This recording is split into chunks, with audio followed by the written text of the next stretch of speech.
அனைவருக்கும் வணக்கம்.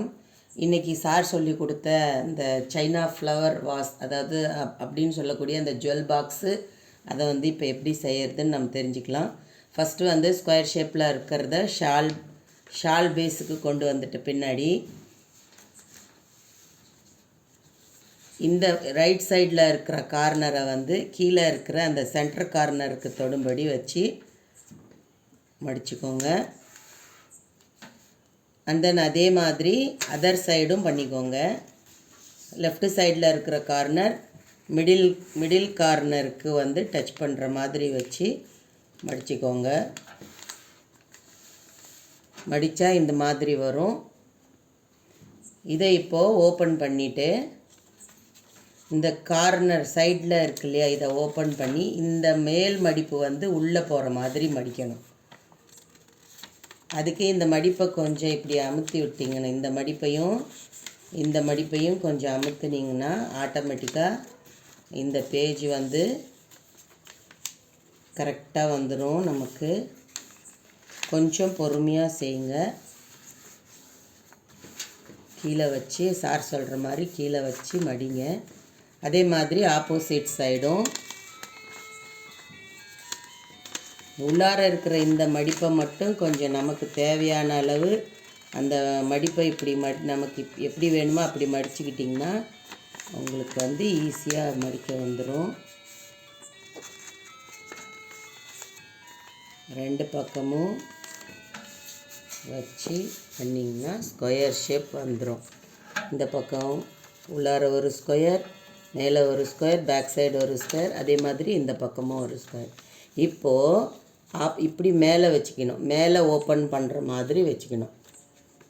மேலே ஓப்பன் பண்ணுற மாதிரி வச்சுட்டு இந்த ரைட் சைடில் இருக்கிற இந்த கார்னரை முதல்ல நடுவில் வரணுங்கிறதுக்காக ரெண்டு பக்கமும் இப்படி பிடிச்சு ஒரு மடிப்பை போட்டுக்கோங்க. அப்போது நமக்கு மடிக்கிறதுக்கு ஈஸியாக இருக்கும். மடிக்கும்போது ஓப்பன் இருக்கிற பக்கம் மேலே வர்ற மாதிரி வச்சு மடிச்சுக்கோங்க. மடிச்சுட்டு ரைட் சைடில் இருக்கிற அந்த பேப்பரை நடுவில் வைக்கிற மாதிரி வச்சு மடிச்சுக்கோங்க.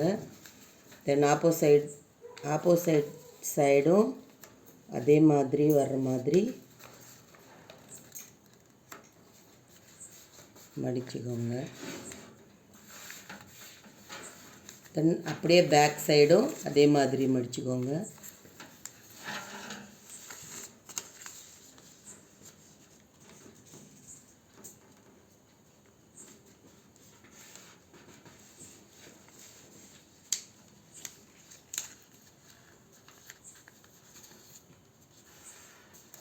மடிச்சுக்கிட்டால் இந்த மாதிரி 4 பக்கமும் இந்த மாதிரி கோன் ஷேப்பில் வரும்.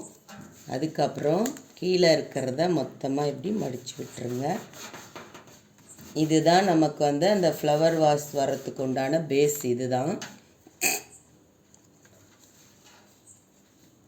இதுக்கு அப்புறமா சார் சொன்ன முக்கியமான பாயிண்ட் இதுதான். இந்த பக்கம் இங்கே ஓப்பன் தெரியுது இல்லையா,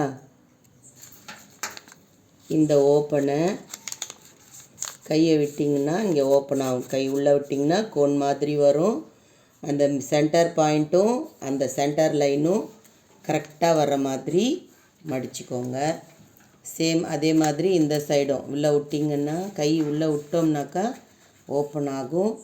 சென்டர் லைனும் மேலே இருக்கிற அந்த சென்டர் லைனும் கரெக்டாக வர்ற மாதிரி செஞ்சுக்கோங்க. ஃபஸ்ட்டு சைடு முடிச்சிட்ட பின்னாடி பேக் சைடு திருப்பி அதுலேயும் அதே மாதிரி கை விட்டோம்னாக்கா ஓப்பன் ஆகும். அதை அப்படியே ப்ரெஸ் பண்ண வேண்டியதான். இப்படி ஓப்பன் பண்ணிவிட்டு இந்த மிடில் இருக்கிற அந்த லைனும் அங்கே இருக்கிற அந்த லைனும் ஒன்றா வச்சு ப்ரெஸ் பண்ணிட்டிங்கனாக்கா ஓப்பன் ஆகிடும். இப்போது இந்த நின்றுக்கிட்டு இருக்கிற இந்த பேப்பரை உள்ளார பக்கமாக மடிக்கணும். மடிச்சிருங்க. அதே போல் இந்த சைடு நின்றுக்கிட்டு இருக்கிற இந்த பேப்பரை உள்ளார பக்கமாக அப்படியே திருப்பி மடித்து விட்டுருங்க.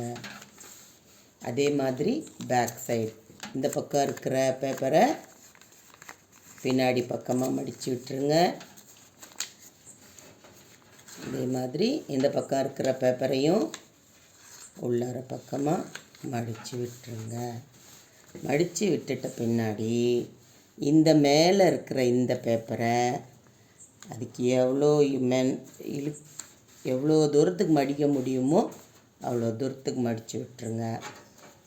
அதே மாதிரி பேக் சைடும் மடித்து விட்டுருங்க.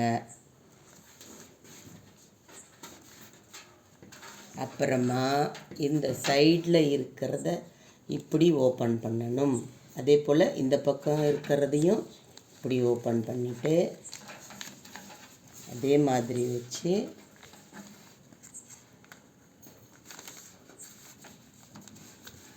இந்த பக்கமும் அதே மாதிரி மடித்து விட்டுருங்க. சென்டராக இருக்கிறத இந்த பக்கமும் சென்டராக இருக்கிறத மடித்து விட்டுட்டிங்கனாக்கா இப்போது நம்மளுடைய ஜுவல் பாக்ஸ் ரெடி.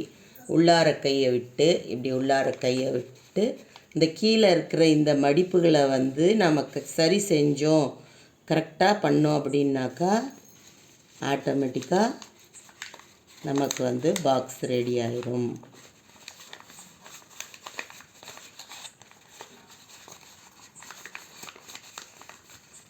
இல்லாமல் அட்ஜஸ்ட் பண்ணி விட்டுறணும். So box is ready, jewel box is ready. நீங்களும் ட்ரை பண்ணுங்கள். யார் யாருக்கெல்லாம் நான் செஞ்சு முடித்து உங்களுக்கு புரிஞ்சு கரெக்டாக வந்ததோ ஒரு லைக் பட்டன் மட்டும் ப்ரெஸ் பண்ணுங்கள். தேங்க்யூ.